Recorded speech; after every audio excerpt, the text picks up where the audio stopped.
क्या नरेंद्र मोदी बहुत ही बड़ी वाली राजनीतिक गलती कर रहे हैं? क्या उनकी ये गलती उनकी सत्ता भी छीन लेगी? याद करिए 2024 की चुनावी जंग को, जब राहुल गांधी और अखिलेश यादव ने गंगा के मैदानों में मोदी को दौड़ा लिया। पूर्वांचल से लेकर अवध के इलाकों में मोदी प्रचंड गर्मी में पानी पानी हो गए थे। बनारस में हल्ला हो गया कि मोदी चुनाव हार रहे हैं, क्योंकि कांग्रेस के अजय राय ने 5 राउंड तक मोदी को पटक के रखा। लोग तो आज भी कहते हैं कि वाराणसी में अगर ईमानदारी से काउंटिंग हो जाती तो नरेंद्र मोदी चुनाव हार जाते और बीजेपी एक दलित के हाथों अयोध्या में अपना गढ़ हार गई। राम मंदिर बनवाने का उत्तर प्रदेश में कोई असर नहीं हुआ, बल्कि नेगेटिव हो गया। संविधान बचाने का नारा लेकर मैदान में उतरे विपक्ष ने राम मंदिर के असर को चढ़ने ही नहीं दिया और भाजपाइयों के एजेंडे की हवा निकाल दी। भाजपा नेताओं ने जनता से 400 सीटें मांगनी शुरू कर दी। खुलेआम कहा कि संविधान बदलने के लिए 400 सीटें चाहिए। जनता ने तुरंत पकड़ लिया। दूसरे राउंड के बाद ही माहौल पलट गया। भाजपाई IT सेल के छर्रे मोदी से चुनाव को गरमाने की मांग करने लगे। तो ये हुआ कैसे? ये मुसलमानों के चलते नहीं हुआ, लेकिन ये हुआ और मोदी बैसाखियों पर आ गए। तो आज के वीडियो में इसी पर बात करेंगे, क्योंकि 2014 से ही मोदी सत्ता ने मुसलमानों को टारगेट पर रखा है। गोदी मीडिया ने ऐसा परसेप्शन बना दिया है कि हिंदू जो है वो मुसलमानों को टाइट रखने के लिए मोदी को वोट देते हैं, जैसे हिंदू नफरती हो, पूरे हिंदू नफरती हो। आखिर 80-20 का नारा यूं ही तो नहीं दिया गया। 100 करोड़ हिंदुओं को बीजेपी ने मुसलमानों के खिलाफ दिखाने के लिए ये नारा दिया है और इसी चक्कर में मुसलमान पिसते जा रहे हैं। मगर हिंदुत्व की सत्ता को खतरा मुसलमानों से नहीं है। हाँ, उनके पास वोट देने का अधिकार जरूर है, वोट बैंक जरूर है और मोदी इसे खत्म नहीं कर पाए हैं, पूरी तरह से तो नहीं कर पाएंगे, लेकिन मुसलमान 2014 से उनके खिलाफ वोट देते हैं। तो खतरा किससे है? ये बड़ा सवाल है।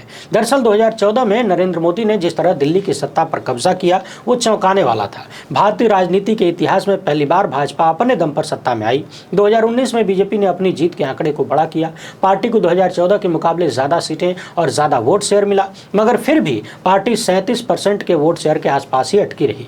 5 साल बाद 2024 में पार्टी को बड़ा झटका लगा। उत्तर प्रदेश में बीजेपी को सबसे बड़ा नुकसान हुआ और ये नुकसान हिंदू वोटरों ने किया, मुसलमानों ने नहीं। ये वो वोटर थे जो 2014 और 2019 में बीजेपी के साथ थे, लेकिन 2024 में बीजेपी के खिलाफ वोट दे दिया। अगर हिंदुओं ने भाजपा के खिलाफ वोट नहीं दिया होता तो मुस्लिम वोट भाजपा का कुछ बिगाड़ नहीं पाता। इस हिंदू वोट को साधने के लिए ही मोदी अंबेडकर की माला जपते हैं, संविधान को माथे से लगाए फिरते हैं, कभी उसके सामने झुक जाते हैं। यह अलग बात है कि पीछे से संविधान का क्या करते हैं। और पिछले 15 साल से मुसलमानों के खिलाफ दलितों, पिछड़ों और आदिवासियों को भड़काने की कोशिश हो रही है कि लड़ाई 80-20 की है, एक रहोगे तो सेफ रहोगे, मुसलमानों के खिलाफ एकजुट होकर हमें वोट दो, लेकिन ऐसा हो नहीं रहा है। तो अब मुसलमानों को टारगेट करने के लिए वक्फ का कानून लाया गया। बनारस के सांसद मोदी भूल जाते हैं कि हिंदू मुस्लिम एकता की बात सिर्फ नारा नहीं है, ये हर गली हर नुक्कड़ की कहानी में बसती है। मस्जिदों की अजान और मंदिरों की घंटियां एक साथ गूंजती हैं और मोदी सत्ता ने इसे बदलने में कोई कोर कसर नहीं छोड़ा है। पिछले 10 सालों में समाज को हर कदम पर बांटने की कोशिश हुई। नरेंद्र मोदी की अगुवाई में बीजेपी ने एक ऐसी जहरीली राजनीति को बढ़ावा दिया है जिसने मुसलमानों को हाशिए पर ढकेलने का काम किया है। और इसी गंगा जमुनी तहजीब को बचाने के लिए 2024 की जंग में यूपी में सपा और कांग्रेस ने गठबंधन में शानदार रणनीति बनाई। दलितों, पिछड़ों और मुसलमानों को एकजुट किया। यह गठबंधन सिर्फ मुसलमानों का नहीं था, ये मोर्चा हिंदू वोटरों का था, जिसके साथ मुस्लिम वोट जुड़ गया। दलितों ने बीजेपी के खिलाफ वोट दिया क्योंकि बात संविधान बचाने की थी और आज भी है। गरीब हिंदुओं ने सपा कांग्रेस को वोट दिया क्योंकि वो मुफ्त राशन को गुलामी का सौदा मानने लगे थे। नतीजा क्या हुआ? यूपी में बीजेपी की सीटें लगभग आधी हो गई। बीजेपी 2014 और 19 का इतिहास नहीं दोहरा पाई और करोड़ों हिंदू वोटर ने क्लियर कर दिया कि वो अंधभक्त नहीं हैं, रहे होंगे अब नहीं हैं। उनकी लड़ाई अपनी लड़ाई है। तो बीजेपी को असली खतरा किससे है? मुसलमानों से नहीं, असली खतरा उन हिंदू वोटरों से है जिन्होंने बीजेपी को वोट दिया था, लेकिन अब उनका भरोसा टूट चुका है, वो हकीकत जान चुके हैं, अंधभक्ति छूट चुकी है। यूपी में हिंदू वोटरों ने बीजेपी को इसलिए नहीं छोड़ा क्योंकि वो मुसलमानों के पक्ष में थे। उन्होंने बीजेपी को छोड़ा क्योंकि उनकी जिंदगी बदतर हो रही थी। महंगाई ने जीना मुहाल कर दिया, बेरोजगारी ने गज भर छातियों वाले नौजवानों को बेकार कर दिया। इलेक्टोरल बॉन्ड्स के दम पर बीजेपी अमीरों की पार्टी बन चुकी है। खूब सारा पैसा है, मगर गरीब की थाली में कुछ नहीं पहुंचा, मात्र 5 किलो सड़े हुए चावल के सिवाय। क्या हिंदू सिर्फ 5 किलो राशन के लिए बना है? क्या वो 100 रुपया लीटर लीटर पेट्रोल खरीदने के लिए बना है? क्या सड़कों पर टोल टैक्स भर भर के अपनी जिंदगी खराब करने के लिए बना है, वो भी खराब सड़कों पर चलने के लिए? यूपी में जनता के बीच आक्रोश का आलम यह था कि राम मंदिर का जश्न बीजेपी के लिए वोट में नहीं बदला। अयोध्या के लोगों ने देखा कि मंदिर तो बना लेकिन उनकी जमीनें छिन गई, सड़कें जाम हो गई, मगर रोजगार नहीं मिला। तो अयोध्या के लोगों ने अपने वोट की ताकत दिखाई और जवाब इतना घातक था कि मोदी सत्ता कांप उठी। और ये जवाब सिर्फ मोदी सत्ता के लिए नहीं था, बल्कि उस राजनीति के लिए था जो धर्म के नाम पर बंटवारा करती है। सपा कांग्रेस ने इस मौके को भुनाया। मैसेज क्लियर था, संविधान बचाना है, सामाजिक न्याय और आर्थिक समानता के मुद्दे उठाने हैं। और इन मुद्दों ने हिंदू और मुस्लिम वोटरों को एकजुट किया। यह गठबंधन सियासी नहीं सामाजिक था।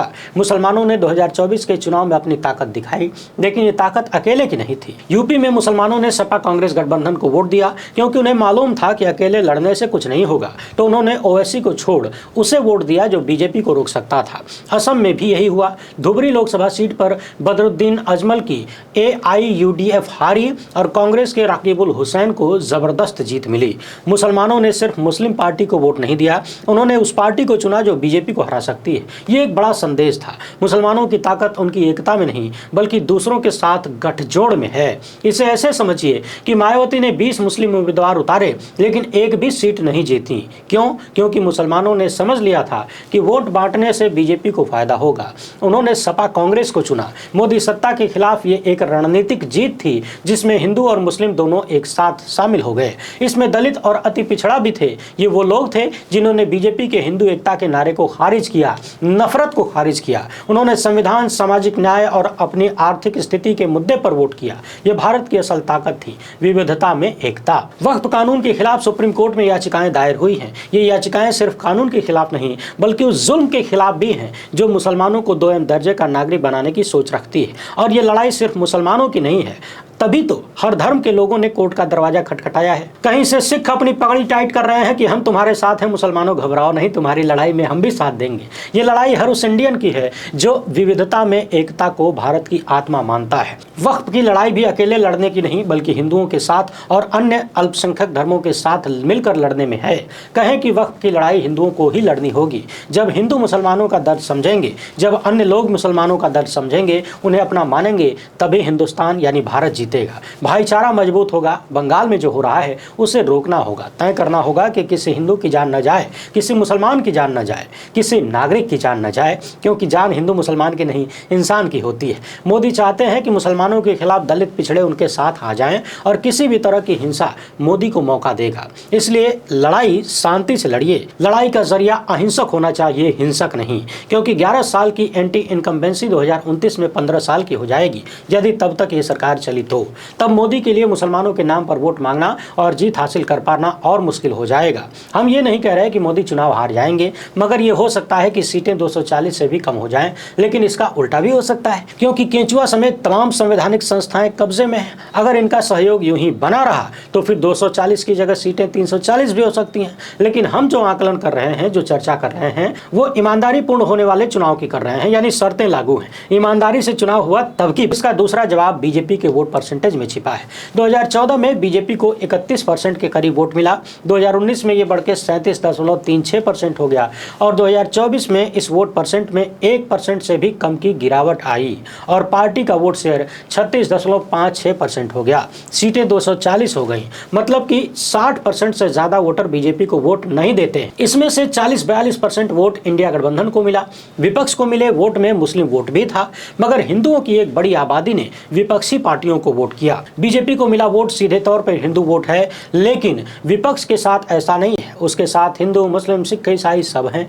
तो 2024 में बीजेपी के वोट परसेंटेज में 1% से कम की गिरावट जब उसे 240 पर ला सकती है, तो फिर 15 साल की सत्ता विरोधी लहर के माहौल में क्या होगा? क्या हुजूर को मालूम नहीं है कि 11 साल से सत्ता में है, सब कुछ अपने कब्जे में है? इसके बाद भी 3 चुनाव में वो आज तक 40% भी वोट हासिल कर नहीं पाए। उनकी राजनीति गठबंधन के भरोसे चली है और 2024 में उसे बैसाखियों पर आना पड़ा है। मगर सबसे खतरनाक खेल इसी के बाद शुरू हुआ। मोदी सत्ता ने मस्जिदों के अस्तित्व को चैलेंज करना शुरू कर दिया है। कोर्ट में एक के बाद एक याचिकाएं दायर की जाने लगी हैं। प्लेसेस ऑफ वर्शिप एक्ट को चैलेंज किया जाने लगा है और जब लगा कि मामला हाथ से निकल जाएगा, सुप्रीम कोर्ट ने हस्तक्षेप किया।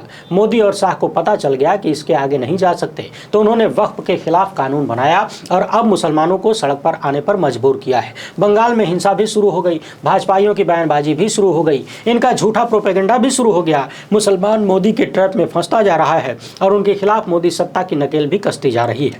मोदी खुद ट्रोलर्स की भाषा बोलने लगे हैं। मुसलमान पंचर बनाते हैं, ये एकदम उसी तर्ज पर है कि अब्दुल पंचर लगाता है। यानी इन्हीं की विचारधारा पिछले 12-13 सालों से व्हाट्सएप में ठेली जा रही है। भारत का प्रधानमंत्री मुसलमानों से नफरत में इतना अंधा हो चुका है कि उसे हिंदुओं का पकौड़ा बेचना रोजगार लगता है, लेकिन मुसलमान के पंचर लगाने को पिछड़ेपन की निशानी मानता है। सवाल यह है कि क्या पंचर खाली मुसलमान ही बनाते हैं? यदि किसी गाड़ी में पंचर हो जाए तो वो गाड़ी किसी काम की नहीं होती है, क्योंकि कहा जाता है चलती का नाम गाड़ी, जो खड़ी है वो गाड़ी नहीं है। और बाजार में पकौड़ा न मिले तो आदमी अपने घर पे पकौड़ा खा सकता है। मोदी को ये बेसिक अंतर मालूम नहीं है क्या? मगर उनको इतना जरूर पता है कि रोजी रोजगार के मुद्दे से जनता का ध्यान भटकाने के लिए मुसलमान जरूरी है।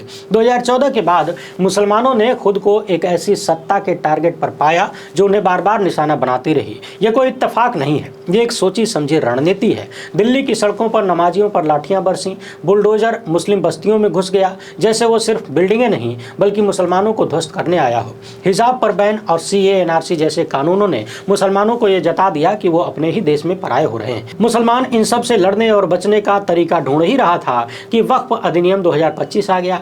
वक्फ का कनेक्शन मुस्लिमों की दानशीलता से रहा है। जैसे कर्ण की पहचान उनकी दानवीरता थी। मस्जिदें, अनाथालय, मदरसे ये सिर्फ बिल्डिंगें नहीं बल्कि मुसलमानों की आत्मनिर्भरता का आधार थे। मोदी ने तो आत्मनिर्भर बनाने का नारा दिया था, मगर ऐसा लगता है कि मुसलमानों के आत्मनिर्भर होने से उन्हें चिढ़ है और नए कानून ने वक्फ बोर्ड पर सरकारी नियंत्रण बढ़ा दिया है।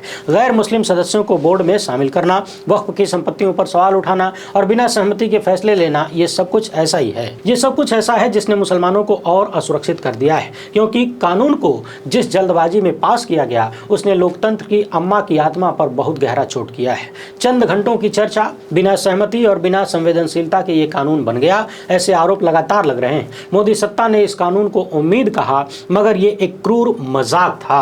मुसलमानों ने इसे जुल्म के रूप में देखा है, जो सिर्फ संपत्ति नहीं छीनता बल्कि उनकी पहचान और इतिहास को भी मिटाने की कोशिश करता है। वक्फ सिर्फ जमीन का टुकड़ा नहीं, ये एक वादा है, एक ऐसा वादा जो सदियों पहले किसी ने अपने समुदाय के लिए किया था। ये स्कूल है जहाँ बच्चे पढ़ते हैं, ये अस्पताल है जहाँ गरीबों का इलाज होता है, ये मस्जिदें हैं जहाँ लोग अल्लाह को याद करते हैं। लेकिन वक्फ कानून ने इस वादे को तोड़ने की कोशिश की है। संपत्तियों को छीनने का एक प्रयास नजर आता है। ये आरोप बार बार लग रहे हैं। शुरुआत लव जिहाद और घर वापसी से हुई, फिर 3 तलाक, नमाज तक पहुंचे और अब कब्रिस्तान स्मशान करते हुए अब्दुल के पंचर लगाने तक हुजूर आ गए हैं। लेकिन जैसे ही दलित, आदिवासी, पिछड़ों के एजेंडे पर आएंगे, हिंदुत्व की राजनीति पंचर हो जाएगी। हरियाणा के हिसार में एक रैली में मोदी ने कहा कि दशकों से वक्फ की प्रॉपर्टी का दुरुपयोग हो रहा था, गरीब मुसलमानों को इसका फायदा नहीं मिल रहा था, और जब सैकड़ों मुस्लिम विधवाओं ने लेटर लिखा तब मोदी सत्ता ने कानून बनाया।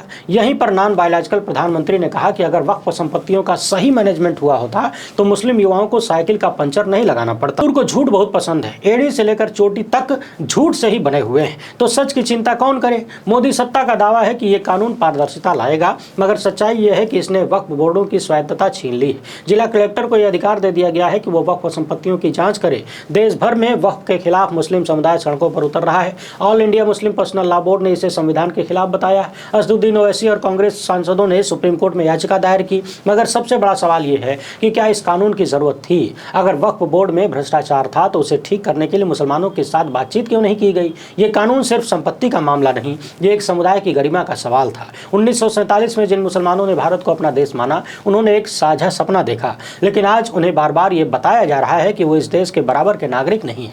यह जुल्म सिर्फ मुसलमानों पर नहीं बल्कि उस भारत पर हो रहा है जिसे गांधी और आज़ाद ने एकजुट रखने का सपना देखा था, और अब ये सपना टूटता हुआ दिख रहा है, वो भी बहुत तेजी से। कभी हिंदुस्तान की कहानी लिखने में मुसलमानों ने बराबर कलम चलाई, देश की आज़ादी के लिए बलिदान दिया, तो आज़ादी के बाद खुद को देश के लिए न्यौछावर भी कर दिया। अमीर खुसरो की कविताएं, बिस्मिल्लाह खान की सहनाई और रुकैया सखावत हुसैन के सपने, ये सब भारत की आत्मा का हिस्सा थे। लेकिन आज उन्हें एक ऐसे नैरेटिव में ढकेला जा रहा है जहां वो सिर्फ दूसरे दर्जे के नागरिक हैं। आर्थिक तंगी का मतलब सिर्फ पैसे की कमी नहीं है, बल्कि उन दरवाजों का बंद होना है जो सम्मान की जिंदगी का रास्ता खोलते हैं। मोदी को लगता है कि झूठ का कोई इलाज नहीं है, लेकिन जनता झूठ को पहचानती है और झुट्ठों को भी। 2024 में जो हुआ वो तो ट्रेलर है, क्योंकि 60% वोटर अभी भी बीजेपी के साथ नहीं है और वक्फ कानून के जरिए बीजेपी ने एनडीए के सहयोगियों पर त्रिशूल चला दिया। 2029 के चुनाव में विपक्ष का क्या होगा कोई नहीं जानता, वक्त बताएगा। मगर नीतीश कुमार, चंद्रबाबू नायडू, चिराग पासवान और जयंत चौधरी को मुसलमानों का वोट नहीं मिलने वाला है, ये आज की स्थिति है। और इन सभी पार्टियों के खिलाफ संविधान और लोकतंत्र बचाने की लड़ाई लड़ने वाले मोर्चा संभालेंगे। मोदी सत्ता भले वक्फ कानून के जरिए मुसलमानों की जमीनों का मुद्दा बनाकर हिंदुत्ववादियों को अपने पाले में मजबूत करने की कोशिश करे, लेकिन उत्तर प्रदेश में अखिलेश के पीडीए की काट ये नहीं बन पाएगा। ये हिंदू मुस्लिम एकता की काट नहीं बन पाएगा, गंगा जमुनी तहजीब की काट नहीं बन पाएगा, क्योंकि नफरत का डोज अब जरूरत से ज्यादा हो गया है और कोई भी चीज जब जरूरत से ज्यादा हो जाए तो उसका असर कम होने लगता है। फिलहाल वीडियो पसंद आई हो तो ज्यादा से ज्यादा लोगों तक पहुंचाएं। पहली बार है तो चैनल को सब्सक्राइब कर लीजिए। हमसे जुड़ने के लिए बहुत बहुत धन्यवाद। जय हिंद।